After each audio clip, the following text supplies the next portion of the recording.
8 million people marched across all 50 American states on Saturday in the largest single-day protest in the country's history. President Donald Trump had not commented by Sunday morning. He posted about striking Iran hard. So hard. The 2026 No Kings protests drew more than 3,300 organized events across the country, an estimated 8 to 9 million protesters. It was the largest single-day protest in American history. The protests included opposition to the Iran war, democratic backsliding, ICE operations that led to the fatal shootings of Renee Good and Alex Pretty in January, and suppression of the Epstein files. Look, I understand the instinct to dismiss 8 million people as a Trump derangement therapy session. But I have been watching the shape of these movements for 20 years, and I recognize this animal too. 3 rounds of nationally coordinated protest, each larger than the last, now reaching into rural Republican counties. The machine that runs these governments does not collapse because people march. That is true. But it does change when the geography of discontent stops being mappable onto a political coalition the machine has already learned to ignore.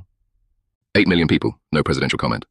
The beast feeds on the assumption that the marchers will go home and nothing will change. It has been right before. It is right less often than it used to be.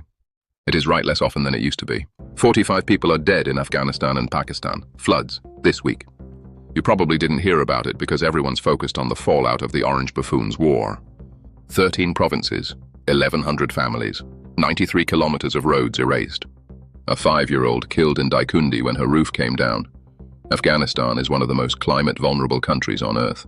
It also has 22 million people relying on humanitarian aid. This happens every spring. What looks like a recurring disaster is actually an accelerating one. The death toll compounds. The news cycle moves on. Nobody ever connects the specific dead to the general policy of not caring about them.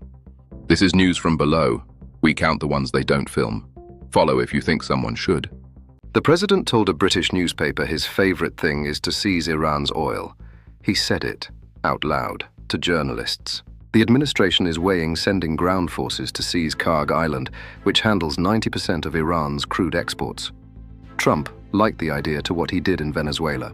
Oil hit $115 a barrel this morning, up 60% since the war began. Great. Taking Kharg would require a risky ground invasion, and it wouldn't even unlock the oil because Iran still controls the Strait of Hormuz. The plan is, invade an island, take the oil you can't move, while the blockade remains. Iran's VP responded, "No one returns home from hell." Sounds sexy, huh?